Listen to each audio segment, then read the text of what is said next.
Voilà, bonjour Bruno, bienvenue sur Radio Maria France. Bonsoir Jérôme, bonsoir à tous les auditeurs. Eh bien, chers auditeurs, je suis très content de vous retrouver, comme tous les premiers jeudis du mois, à cette heure-ci. Nous allons toute l'année vous donner des nouvelles de Maltorta et je vous parle en ce moment même du nord de la France où je fais une tournée de conférences entre Lille et Paris pour qui dure 3 jours jusqu'à samedi, qui termine à l'église Saint-Roch, où je vous invite tous à venir pour les Parisiens. Samedi, à la journée Jésus et le Messie, vous savez, cette journée consacrée qui sera donc samedi prochain à l'évangélisation des musulmans. Et je suis parti avant-hier matin pour une première conférence sur Mère El Torta qui a eu lieu dans la ville de Merville, ensuite à 14h30, mercredi. Le soir même, j'étais à Lille à 20h30. Cet après-midi à Cambrai à 14h. Ce soir à Couvron au Mancourt. Et demain à Compiègne et Beauvais avant de rejoindre Paris après-demain. Ce circuit de conférence s'inscrit dans les fameuses, vous savez, projets de la session Mère Valtorta d'aller parler dans tous les diocèses de France et de Navarre, puisque nous allons même parfois, nous sommes invités au-delà jusqu'au Canada, comme vous le savez, et pour parler de cette mystique extraordinaire, Maria Valtorta. Et ce soir, je vous propose, écoutez, en direct de ce parcours, de vous donner des nouvelles toutes fraîches de ce qui se passe maintenant dans les diocèses, de ce qui se passe dans on peut dire chez les catéchistes, ce qui se passe dans les familles, ce qui se passe aussi dans les communautés parfois en recherche non religieuse, comme les musulmans aussi, qui découvrent l'œuvre de Maria Torta. Effectivement, partout, on cherche à connaître le sens de notre vie, le contexte actuel que je ne vais surtout pas décrire ce soir, mais que tous nous subissons, difficile dans notre société et dans notre Église aussi, qui souffre, qui est pris entre l'étau, on va dire, de la République et l'étau de on va dire, du modernisme, de l'inertie mondaine qui parfois pénètre un peu trop nos clochers. Eh bien, Jésus nous donne des trésors pour nous sortir de ça. Et il a parlé à Maria Valtorta, il a montré sa vie, il lui est apparu donc 5 ans principalement, avec en moindre mesure qui ont suivi entre les années 43 et 47.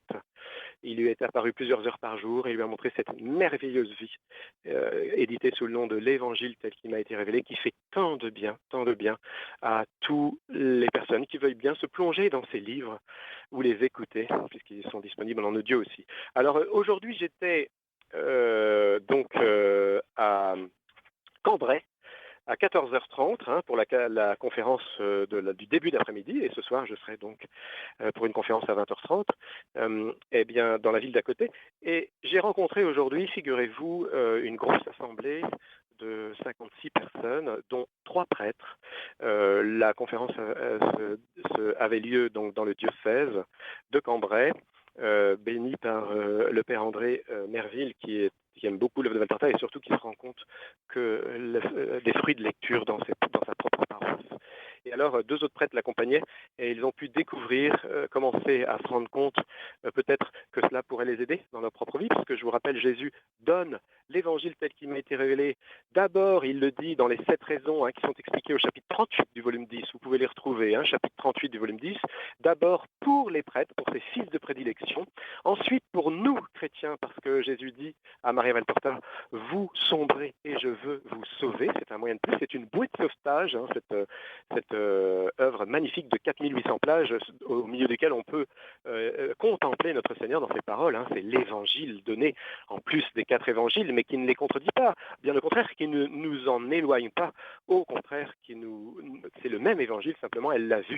Et on retrouve évidemment tous les passages les plus célèbres des évangiles canoniques, et la théologie contenue dans l'œuvre nous confirme la révélation publique, n'en ajoute rien évidemment, comme nous l'enseigne saint Paul, mais nous la fait comprendre dans sa spiritualité et dans ses détails. Alors le père Merville expliquait encore aujourd'hui à l'Assemblée qu'il fallait distinguer dans la vie spirituelle la méditation et la lectio divina. Alors la lectio divina, c'est ce que, j'en ai déjà parlé une fois ou l'autre, c'est ce qui est proposé par l'Église pour approfondir la vie de Jésus à travers la lecture des Écritures saintes, donc à savoir l'Ancien Testament et le Nouveau Testament, les 4 évangiles bien sûr, après et les autres écrits qui suivent les épîtres et les suivants jusqu'à l'Apocalypse.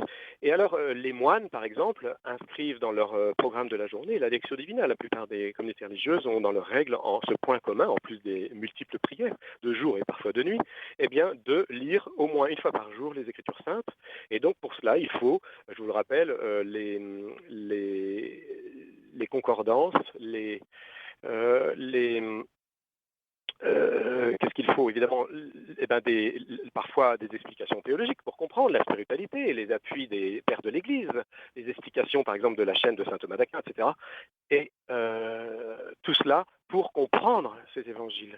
On ne peut pas interpréter tout seul les évangiles, ou alors on se retrouve eh bien, un petit peu comme le font certains dans certaines églises, eh bien, livrés à certaines interprétations tout seul. Il faut intégrer, c'est ce que nous enseigne l'Église, ce qu'on appelle la tradition, c'est-à-dire tout ce qui l'accompagne pour être sûr de bien comprendre ce que Jésus a voulu nous dire. Les saints sont là pour nous aider, les docteurs. Et alors, eh bien, aujourd'hui, on peut ajouter à la Lectio Divina, le prêtre l'expliquait aujourd'hui, ce qu'on appelle la méditation, qui est aussi incontournable à la vie spirituelle du chrétien, du catholique, à savoir la lecture sainte qui peut accompagner et qui peut être quotidienne, qui est fortement conseillée quotidienne. Vous savez que saint Ignace de Loyola, qui est le conseiller spirituel le plus recommandé par l'Église catholique, eh bien, conseille fortement de prendre une lecture de spirituelle. Ça fait partie des engagements qui se font après les exercices de Saint Ignace, ces retraites que l'on peut faire régulièrement, une fois par an, c'est si possible, eh bien, pour reprendre des bonnes dispositions, notamment dans la lutte contre le péché, mais aussi dans les bonnes habitudes à prendre dans la vie quotidienne, et à savoir la lecture tous les jours d'une œuvre sainte, les vies de saints, la méditation de textes commentés de docteurs, et donc la lecture de Maria Valtorta s'inscrit dans cette recommandation-là.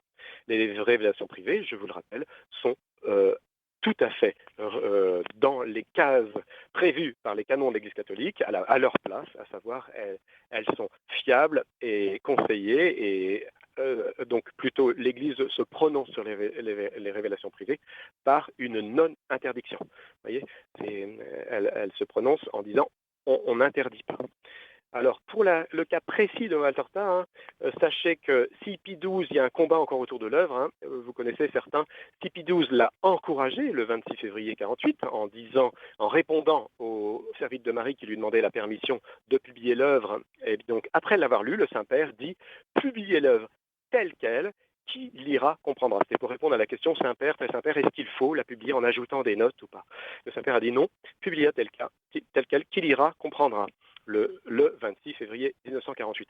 Et alors, juste après sa mort, vous savez peut-être ce triste épisode où l'œuvre a été mise à l'index par un dominicain, responsable de la Congrégation pour la doctrine de la foi à l'époque, le père Giovanni Pepe, et qui a profité de la mort de Pie XII pour condamner non pas l'œuvre dans ses textes, mais le fait que l'éditeur n'avait pas demandé la permission au Saint-Office avant la publication. Or, c'était le cas toujours à l'époque.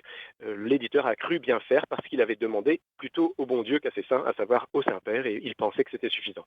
Malheureusement, donc c'était un index plus disciplinaire que dogmatique. D'ailleurs, l'Observatore Romano ajoute qu'ils n'ont pas trouvé d'erreur théologique dans cette œuvre. Mais il déconseille la lecture pour plein de petites raisons tout à fait secondaires, du genre Marie-Madeleine était soi-disant dévêtue. Effectivement, elle l'était très peu d'ailleurs, mais avant la vie, avant sa conversion. Elle avait tout simplement des tenues légères, précise la voyante. Et ce qui est d'ailleurs, qui renforce l'idée qu'elle s'est convertie, puisqu'après elle ne l'était plus telle que Maria la voit. Voilà donc pour les nouvelles. Donc le prêtre s'est prononcé aussi aujourd'hui même à Lille, pardon, à Cambrai, devant l'Assemblée, en recommandant cette méditation pour ses paroissiens, pour les gens du diocèse, évidemment, qui étaient là présents dans cette salle, 56 personnes, je vous rappelle. C'est une très belle réunion. Il y a ici, à Cambrai, des groupes de lecteurs qui se sont montés. Donc le principe, c'est de se réunir et de profiter de l'expérience de chacun à la lecture de l'évangile tel qu'il m'a été révélé dans la Valtorta, et de partager ce que cette lecture a produit comme fruit dans dans les chœurs, hein, c'est une très belle manière de s'édifier mutuellement. On a tous pratiqué ça plus ou moins dans l'église, de se retrouver ensemble et de se partager ce qui nous avait touché sur un point ou sur un autre, sur des sujets tout à fait différents, hein, parfois. Mais il est vrai que, pour l'avoir vécu, hein, il est vrai que quand chacun raconte tel ou tel passage et retrace ce qu'il a compris ou ce qui l'a touché dans la lecture de la vie de Jésus d'après Maltorta, eh bien ça édifie doublement. Je m'explique. C'est le fait de le redonner aux autres dans un groupe de lecteurs permet de le cristalliser dans son propre esprit. Vous voyez, ça se fixe. On a tous eu cette expérience. On dit qu'une chose redonnée, réexpliquée, eh bien, c'est une manière de l'assimiler. Déjà en préparant cette intervention, hein, personnellement, et ensuite en la redonnant. On dit que les choses qu'on retient le mieux, finalement, c'est celles qu'on redonne. Hein, c'est vrai, on le vérifie. Et puis, par ailleurs, eh bien, c'est très touchant. J'ai entendu, moi, des choses dans les groupes de lecteurs qui m'ont touché, des angles de compréhension auxquels je n'avais absolument pas vu, auquel je n'avais pas fait du tout attention. Et le lecteur frappé, partageant son expérience, eh bien, cela nous édifie aussi. Donc c'est à prendre, vraiment. Et vous pouvez, pour cela, appeler l'association Montréal Torta si vous voulez monter un groupe de lecteurs ou si vous cherchez à rejoindre un groupe de lecteurs dans votre diocèse. Il y en a dans presque tous les diocèses. Eh bien, appelez l'association Montréal Torta au 05 65 78 01 95. Hein. Je répète, 05 65 78 01 95. Vous pouvez aussi éviter de joindre le standard de Radio Maria pour ça, parce que les pauvres, ça va les faire travailler pour rien. Pour les questions de groupe de lecteurs, vous le faites. Radio Maria, vous les appelez pour soutenir la radio. Mais voilà. Et donc, vous pouvez comme cela eh bien, apprendre, vous montrer, manifester votre désir et soit une personne vous appellera du diocèse, soit directement le responsable national Jean-Louis Lacour vous contactera pour vous aider à éventuellement, eh bien, en prenant en compte de votre adresse et voir qui est le plus près possible, que vous pourriez rejoindre dans son salon pour partager avec lui sur avec eux dans les groupes de lecteurs. Voilà. Donc ça, ce sont les nouvelles toutes récentes. Hein. Hier au soir, donc conférence à Lille. Vous savez que l'association donc dispense une centaine de conférences dans l'année. Il y a 7 conférences qui tournent. Arnaud Lefebvre, Jean-Baptiste Soupou pour le sud-ouest, aidé de 3-4 autres conférenciers un petit peu. Dans l'est, c'est Colette Marchal, Christophe Périnet pour l'ouest, de temps en temps selon ses disponibilités. Et puis un autre ou deux, dont les noms m'échappent, et moi-même, Bruno Périnet, pour une partie de l'ouest et du nord. On ferait partie le territoire. Si vous voulez organiser une conférence, je vous conseille d'abord de trouver un grand salon. Si c'est chez vous, c'est très bien. 10, 15, 20, 30 personnes, ça rentre très très bien dans les salons. Ça se fait tout à fait de manière possible. Ça permet d'être plus souple au niveau des contraintes sanitaires, parce qu'on est dans le domaine privé, tout simplement. Ça ne nous empêche pas d'être très prudent, de respecter toutes les consignes et les prudences liées à ça. Hein. On met le masque si on a peur d'être contaminé, etc. Et puis, mais on est dans un cadre privé, ce qui est plus souple au niveau de la législation. Ça évite d'obliger les gens à un pass. Parce que certaines personnes, vous le comprendrez, ne peuvent pas à cause de leur état de santé ou risqueraient d'être plus malades dans cette situation. Donc, merci de tenir compte d'eux. Et vous pouvez comme ça, petit à petit, on voit des maisons qui s'ouvrent. Et c'est ce qui se passe actuellement. C'est un peu le fruit de ces confinements, des maisons qui s'ouvrent. Et comme si une espèce on va dire, de salon des catacombes s'ouvrait. Ouais, c'est ça qui se passe. J'ai encore eu une proposition ce matin, une mère de famille à Lille qui propose son grand salon pour une éventuelle réunion. Alors 2 groupes de lecteurs d'un côté et 2 conférences pour faire connaître Montréal Torta à son entourage. Donc on vient partout. Aujourd'hui, on a réussi à venir partout. On nous a demandé. Donc l'offre est encore suffisante, ou plutôt est encore en dessous de ce qu'on peut faire. La demande, est encore en dessous de l'offre.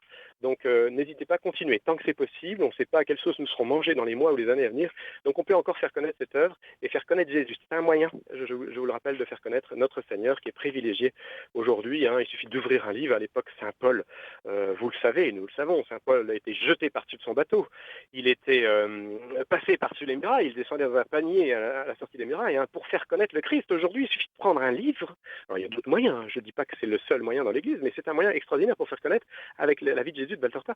On offre ce livre, on le prend, on le donne à une personne, ou on le prête à une personne. Je vous conseille plutôt de les prêter, plutôt que de les donner, parce que sinon on se décourage, parce que vous savez, les livres ne reviennent pas toujours, et alors, ou ça coûte cher.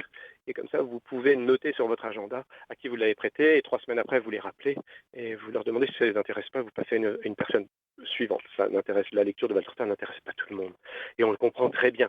Mais il faut persévérer parce que tôt ou tard, ça change la vie d'une personne. J'ai une mère de famille qui m'a dit, il y a quelque temps, il y a vraiment un avant, j'utilise son expression, je vous la répète, Monsieur Périnet, il y a un avant et un après la lecture de Valtorta. Elle dit, pourtant, Dieu sait si je suis catholique depuis très longtemps. Maintenant, je connais Jésus dans les détails de ses paroles et de ses gestes. C'est vraiment formidable. Donc, faites cet acte. C'est un moyen, je dirais, c'est peut-être la plus belle chose que nous pouvons faire, nous chrétiens, c'est faire connaître notre Seigneur. C'est ce qui a le plus de valeur. C'est ce qui produira le plus de bien dans notre entourage. Et c'est ce qui est maintenant très facilement à notre portée avec ce moyen tout simple. Et donc, hier, une mère de famille, ce matin, une mère de famille me disait qu'elle ouvrait son salon et pour un groupe de lecteurs et une conférence. Donc faites-le si vous avez la possibilité. Vous appelez encore une fois l'association au 05 65 78 01 95 et vous vous signalez. Si vous cherchez nos coordonnées que vous avez perdues, vous n'avez pas le temps de les noter, vous tapez sur Internet association Maria Valtorta, téléphone et vous trouvez ça très vite. Ne vous inquiétez pas, tout est accessible. Et donc, voilà pour les nouvelles de ce matin. D'hier soir, c'était donc à Lille, la conférence, dans un grand cinéma, ou plutôt une salle de théâtre cinéma. C'était très impressionnant. Il y avait 500 places de libre, de vide, et il y avait une vingtaine de personnes présentes, ce qui n'est pas trop mal, 20 personnes quand même dans une ville. On arrive parfois à beaucoup moins, même si on espère toujours des assemblées plus grandes. Alors rassurez-vous, nous sommes loin d'être découragés parce que nous savons qu'un lecteur va produire 3, 4, 5, 10, 15 et parfois beaucoup plus de lecteurs. Ses enfants, une partie de son entourage, un enfant, des fois un conjoint, une amie, un ami, un prêtre. Et quand c'est un prêtre, eh bien, c'est une paroisse derrière, 10, 20, 30, 50, parfois 100 personnes. On connaît des prêtres, surtout dans l'Est, qui parlent ouvertement de Valtorta en chair, qui commentent les évangiles, bien entendu, avec l'enseignement de l'Église et fidèlement en rappelant ce qu'ils ont lu et lui-même en citant les passages des visions correspondantes à Maria Valtorta. Et les lecteurs et les auditeurs reconnaissent que c'est souvent des prêches qui sont dénués de bêtises. Malheureusement, on en entend parfois, avec tout le respect qu'on doit aux prêtres, on entend parfois des bêtises en chair. Et là, eh bien, l'œuvre de Valtorta donne la bonne direction, la bonne interprétation spirituelle. Les bonnes images et les bons enseignements de Jésus peuvent être repris et compris du coup facilement par le prêcheur et par l'auditeur, pardon.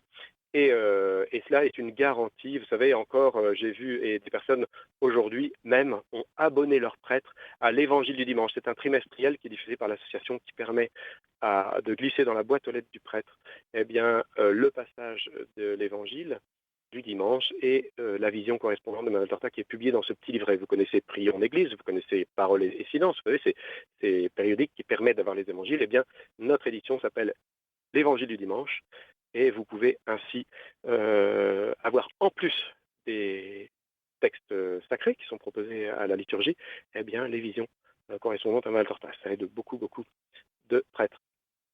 J'ai entendu des prêtres nous dire que c'était grâce à cet abonnement offert par un paroissien qu'ils avaient découvert l'œuvre de Valtorta, et que c'était salutaire pour leur apostolat. Un prêtre parisien nous a dit que son secret, un paroissien avait été le voir, je cite souvent cet exemple, avait été le voir en disant « Quel est votre secret, mon père? Vous êtes édifiant. » Il lui a répondu « Mon secret, c'est simplement, je lis tous les jours un chapitre de Maria Valtorta. » Donc, souhaitez ce bien à vos prêtres.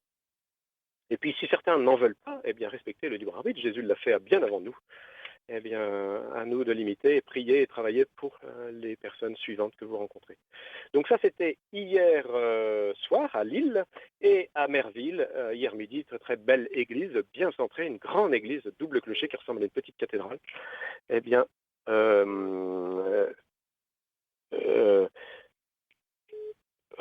voilà, et qui pardonnez-moi, je suis troublé, parce que j'ai un double appel, mais je vais le laisser faire. Et alors, et dans lequel il y avait une partie de la paroisse, une petite cinquantaine de personnes, autour de Monsieur l'abbé, qui encourage la lecture de Maya Valtorta. Et donc, le prêtre eh bien, travaillait et a encouragé ses catéchistes à travailler, à faire connaître la vie de Jésus de Maya Valtorta, adaptée aux enfants du catéchisme. Parce qu'évidemment, vous le comprenez bien, les enfants ont parfois du mal à se concentrer. Ils ont parfois du mal à, les enfants ont du mal à apprendre les choses par cœur, hein, nous le savons tous. S'ils le peuvent, tant mieux, il faut les aider et les encourager. Mais s'ils ne le peuvent pas, ces enfants qui atterrissent au catéchisme, eh bien, il faut alors, dans ces cas-là, leur donner un enseignement, ou plutôt une méthode que proposent les éditions Maya Valtorta, eh bien, c'est donner un enseignement narratif. C'est-à-dire, on leur raconte une histoire, la vie de Jésus. Les adaptations ont prévu une série de livres pour les 4 à 7 ans, une autre série, La vie de Jésus de Luc Borza, pour les 8 à 12 ans, et une série pour les 13 ans et plus. Et à partir de là, eh bien, monsieur l'abbé, le curé, eh bien, a proposé ces séries à ses catéchistes pour que, en plus des questions-réponses ou du parcours proposé par le diocèse, eh bien, pendant le temps de catéchisme, les enfants puissent eh bien, lire un bout de cette vie de Jésus, hein, une unité narrative, ça peut être 10-15 lignes, ça suffit, et discuter avec le catéchiste de l'enseignement qui est intrinsèque à cette belle histoire.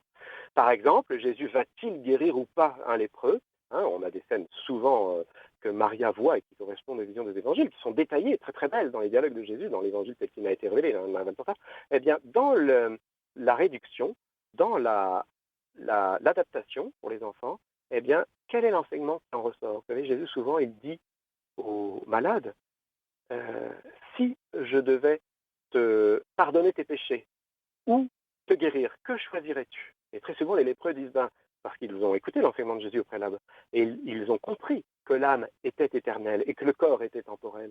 Alors Jésus leur fait répondre, souvent, ils disent, eh bien Seigneur, pardonnez-nous nos péchés, et nous irons au ciel. Et Jésus leur dit, eh bien je vous les pardonne, et en plus je vous guéris.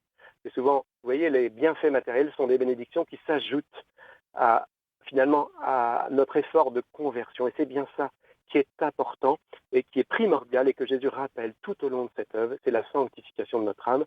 Ce sont les luttes contre le péché qui sont notre premier travail de chrétien à faire, couper nos liens avec parfois des mauvaises habitudes graves, hein, qui nous entraînent à des péchés graves, ça peut être le cas, eh bien, et cela est devrait être notre véritable et première préoccupation. Et puis, ensuite, eh bien, évidemment, et aussi notre santé du corps, hein, par ces temps où certains peuvent craindre la maladie ou l'épidémie, eh bien, renforçons notre désir de conversion et de sanctification. Hein, c'est un rappel pour nous dire que, bien que tôt ou tard, nous pouvons tous mourir et que, tant qu'à faire, eh bien, notre préoccupation principale va donc être de mourir en état de grâce, si c'était le cas. D'accord? Voilà. Donc c'est un moyen extraordinaire d'activer finalement nos progrès spirituels, cette œuvre. Alors Jésus rappelle à la fin de la première année de la vie publique aux apôtres que la prière est le moyen ultime de sanctification. Rappelez-vous, pour ceux qui connaissent l'évangile tel qu'il m'a été révélé, pour les autres, plongez-vous dans ses écrits, vous verrez, eh bien, Jésus dit aux apôtres, je vais vous emmener faire une retraite à Arbella, hein, dans la vallée des Pigeons. On a retrouvé ce site qui est dans un parc national, hein, en Terre Sainte, protégé donc, et on a retrouvé les grottes dans lesquelles Jésus place chaque apôtre, et il passe une semaine, du sabbat au sabbat suivant, et Jésus leur dit, vous allez faire une semaine de prière seulement. Tous les jours, il leur donne un enseignement, Jésus, il leur distribue la nourriture, et chacun repart dans sa grotte pour passer la soirée et la nuit, et ils prient, ils ont l'ordre de prier. Et Jean d'ailleurs vit des moments absolument extraordinaires. Jean, Pierre, etc., les apôtres se sanctifient. D'ailleurs, suite à ce séjour, il institue les 12 apôtres. Et Judas, lui, n'a qu'une hâte, c'est de rentrer à Jérusalem, hein, dans son confort. Et donc, Jésus rappelle la primauté de la prière. Il leur dit, chers apôtres, si il fallait ma parole seulement pour vous préparer à votre mission future, eh bien, il me faudrait vous parler pendant une centaine d'années, dit Jésus. Eh bien, c'est pour ça que je vais vous donner le moyen de vous préparer. Or, il dit Jésus, je n'aurai que quelques temps. Alors évidemment, il fait référence aux 2 années qui vont suivre, et le temps sera très court. Donc, je vous invite, dit Jésus, à prier pour obtenir ces grâces que moi, je ne peux pas vous donner par ma parole, mais que vous obtiendrez par la prière. Vous voyez, donc la primauté de la prière. C'est un enseignement parmi les nombreux enseignements qui ressortent de l'œuvre de Valtorta. Donc, application pratique, chers auditeurs de Radio Maria, eh bien, renouvelez votre prière du chapelet quotidienne. Si vous le pouvez, faites-le en communauté à partir de la radio, c'est très bien. Aux différents horaires qui sont proposés. Faites-le. L'avantage du chapelet, c'est que c'est ce que j'appelle, moi, une prière tout-terrain. C'est-à-dire qu'on peut le faire à l'horaire qui nous arrange. Moi, personnellement, c'est au lever, le matin tôt, j'ai pas de temps après. Ou alors en conduisant, tout en restant très prudent, les 2 mains sur le volant, avec un bisonnier, ou en comptant sur les doigts, ou avec un chapelet tenu de manière prudente. Vous voyez. Mais, ou alors, on peut le faire en marchant. Personnellement, j'essaie de marcher, de faire un petit aller-retour quand je suis au bureau à la maison d'édition, entre la maison d'édition et ma maison, tous les jours. Je vous donne ça pas pour me mettre en avant mes exemples, mais pour illustrer le fait qu'on peut prier le chapelet de toutes les manières qu'on puisse vivre. C'est adaptable à n'importe quelle manière de vivre. La Sainte Vierge et l'Esprit Saint et notre Seigneur, dans leur grande sagesse, nous l'ont proposé pour ces raisons-là. Je rappelle que le chapelet est une prière qui est enseignée, rappelée par la Sainte Vierge même à Maria Valtorta. Elle lui montre cette vision des années 40 où à chaque fois que Maria prie un « Je vous salue Marie », elle voit une rose tomber sur le monde. Elle voit, Dieu lui permet cette vision qui illustre les grâces qui tombent sur les âmes. Et Jésus lui rappelle de prier pour les 4 catégories. Et à travers ces 4 catégories, Jésus lui dit « Tu prieras, Maria, pour tout le monde », car ces 4 catégories englobent toutes les catégories de personnes, à savoir l'Église, première catégorie, le monde, les pécheurs au sens ceux qui sont coupés de Dieu, qui sont vraiment éloignés, qui ne veulent pas de Dieu, les pécheurs dans ce qu'on appelle en théologie l'état de péché mortel, et puis les âmes du purgatoire, l'Église, le monde, les pécheurs et les âmes du purgatoire. Donc, en priant pour ces 4 catégories, dit Jésus, tu pries pour tout le monde.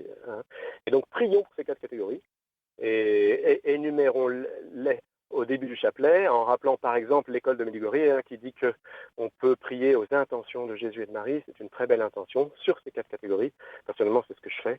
Et j'oublie mes petits soucis. Je dis, bon Dieu, vous vous occupez de mes soucis, de mes préoccupations, de mes souhaits, de mes aspirations, de nos aspirations, les miennes, mes enfants, mon entourage, mes amis, toutes celles qui m'ont été confiées, je vous les donne. Et moi, je prie pour vos intentions. C'est un échange très fructueux. Donc, vous voyez, Jésus, je reviens à cette vision de Valtorta où il dit la prière comme moyen privilégié de sanctification et donc de formation. Il y a une formation mystérieuse dans la prière. À travers la prière, ce que Jésus leur dit, vous vous préparerez à votre mission. Il y a tout un état de grâce, je ne sais pas comment le dire, immanent, pardonnez-moi, un théologien va peut-être me corriger, à quelqu'un qui prie, qui fait que notre âme s'élève. C'est Jésus qui l'enseigne dans l'œuvre de Valtorta, et bien ailleurs, mais c'est un moyen, puisqu'on commente aujourd'hui les visions, d'en reprendre conscience. Alors la prière, évidemment, s'ajoute l'adoration. Jésus a donné à Maria 1 heure de prière, devant le Saint-Sacrement. Vous pouvez le trouver aux éditions de Valtorta, c'est un petit livret de 3 €, c'est très très beau, vous pouvez le trouver gracieusement sur Internet. Nous, tout ce qu'on fait en livre, c'est pour faciliter l'utilisation, mais tout est disponible gracieusement sur Internet. Donc, vous le trouvez 1 heure avec Jésus, 1 heure avec Jésus, d'après Maria Valtorta. Vous pouvez comme ça passer un temps avec lui à l'adoration. Il y a, pour l'encouragement de la prière, les exemples que Jésus nous donne au fur et à mesure des visions. Très souvent, Jésus ouvre les mains vers le ciel, il dit le Notre Père, et les apôtres le prient avec lui. C'est régulier, évidemment, on l'imagine, tel que le confirment les évangiles canoniques, c'est-à-dire qu'à un moment donné, il leur a appris la prière. Et puis, Jésus aussi fait de nombreuses prières spontanées. On aperçoit dans ses visions, souvent Jésus qui parle quand il est seul. Maria le voit seul et elle l'entend, ce qu'il dit à son Père. C'est très beau, c'est très beau. Jésus dit souvent, Seigneur, pardonnez-leur. Seigneur, Père très saint, je vous confie mes apôtres, hein, etc. C'est très simple. Jésus, en tant qu'homme, vrai homme et vrai Dieu, eh bien, en tant qu'homme, parlait à son Père. En tant que fils de Dieu, s'adressait à son Père. Hein. Et donc, il nous montrait dans sa perfection, il nous montre tous les aspects, parce que lui exprime tous les charismes, hein, comme on dit, eh bien, autant la guérison que l'intercession, que la louange, il remercie son Père, hein, l'action de grâce, etc. L'institution de l'Eucharistie, etc. Bref, les sacrements qu'il institue lui-même, qu'il exerce, la prédication de la parole, même les attentions, ne serait-ce que dans l'exercice des vertus cardinales, la prudence, la justice, etc. Et le courage, ô combien, et la force que notre Seigneur nous a montré et nous montre dans ses visions. Mais il nous montre aussi l'importance de la prière et la manière dont on peut prier. Voilà. Évidemment, quand il institue l'Eucharistie, au volume 9 de l'Évangile tel qu'il m'a été révélé, on a les détails de tous ces dialogues. C'est absolument très beau. Je rappelle aux éditeurs, avant de terminer, que il y a depuis maintenant une cinquantaine d'années, une quarantaine quand même de spécialistes qui se sont penchés sur les petits détails de cette vision. Le plus célèbre est Jean-François Lapère, qui a voulu démontrer à son épouse, qui lisait l'Évangile tel qu'il m'a été révélé Maltorta, que c'était un roman. Donc il a commencé à prendre les détails des visions et à lui dire, tu vois, elle a inventé ce détail, etc. Et très vite, il s'est rendu compte, en tant qu'ingénieur et rigoureux dans ses démonstrations, il s'est rendu compte que non seulement elle n'a rien inventé, tout correspond à la réalité géographique, topographique, histoire des peuples, archéologiques, les détails même astronomiques. Elle y confirme avec des logiciels d'astronomie. Ils ont retrouvé exactement la pleine lune, par exemple, qui était décrite telle date, quelques jours avant le sabbat de telle année. On en retrouvait et on retrouve exactement de manière très étonnante. Et c'est pas 1, 2, 10, 100 détails, c'est sur 15 années, des travaux de plusieurs heures par jour. Il a passé la moitié de sa retraite à chercher et à se rendre compte qu'il avait 99,9%, dit-il, de confirmation sur les 18 000 détails vérifiés dans l'œuvre de Valtorta. Donc c'est évidemment une œuvre surnaturelle. Personne ne peut inventer, même aussi génial qu'il soit, une œuvre d'une telle perfection et surtout avec une multitude de connaissances que personne ou que quelques spécialistes connaissent que dans quelques disciplines. Oui. Là, c'est dans toutes les disciplines. Bon, s'il était besoin de le dire. Voilà, donc pour l'œuvre de Valtorta, voilà, quelques nouvelles avec les minutes qui me restent à vous donner sur le déploiement donc des travaux de l'association, puisque ce qui vous intéresse c'est évidemment l'actualité. Eh bien, nous organisons toujours des conférences. Les prochaines tournées auront lieu dans tous les coins de France. Vous voulez vous renseigner, savoir où on passe, quand on passe chez vous, vous tapez Association Maria Valtorta ou conférence à Association Valtorta sur un moteur de recherche sur Internet, vous tombez très vite chez nous. Si vous avez besoin de détails, vous appelez, n'hésitez pas, l'association est là pour vous répondre. Vous cherchez le téléphone aussi, on le trouve partout. Et puis, vous pouvez comme ça faire connaître cette œuvre autour de vous. Si vous avez des objections ou des personnes ont des objections, parce que sur Internet, on trouve toutes sortes d'arguments plus ou moins incomplets, je vous le rappelle, hein, sur l'œuvre de Valtorta, eh bien, on peut y répondre. On a, nous, une batterie de témoignages, Pie XII, Paul VI, Jean-Paul II, Mère Teresa, Sainte Mère Teresa, Saint Padre Pio, etc. Gabriel Allegara, bienheureux Gabriel, etc. Donc, n'hésitez pas à trouver ces argumentaires. On peut vous les fournir si vous avez besoin d'expliquer dans votre entourage, à vos éventuellement prélats, prêtres, évêques, combien la lecture peut être importante. Encore un évêque nous a confirmé qu'il faisait lire l'évangile tel qu'il m'a été révélé à ses séminaristes. Il m'a demandé d'être anonyme, je cite souvent ces exemples, pardonnez-moi pour ceux qui l'ont déjà entendu, à ses séminaristes pour les former à la connaissance de Jésus. Il utilise l'évangile tel qu'il m'a été révélé. Le cardinal d'ailleurs Padigara, lui, était président de la conférence épiscopale indienne, et il a demandé la traduction en tagalog, hein, une langue indienne, pour la formation de ces séminaristes. C'était son intention. Et bien d'autres prélats dans l'Église, comme Monseigneur par exemple Williamson, qui est incitable, le pauvre, hein, il a été grillé par les médias, un traditionnaliste bien connu, qui lui dit carrément que l'œuvre, il y a des personnalités dans tous les milieux, hein, je les cite librement, qui sont en faveur de Valtorta, et lui il dit que ça remplacera la télévision. Je le souhaite à de nombreux lecteurs. Voilà. Donc, pour terminer, eh bien, je vous invite à nous appeler si vous n'avez pas les moyens d'acheter un livre. Si vous n'avez pas les moyens de vous procurer un audio, appelez l'association, je vous en prie. Certains donateurs ont la gentillesse de soutenir cet apostolat pour justement des gens qui n'auraient pas les moyens. Il faut vraiment que tout le monde puisse goûter à cette œuvre.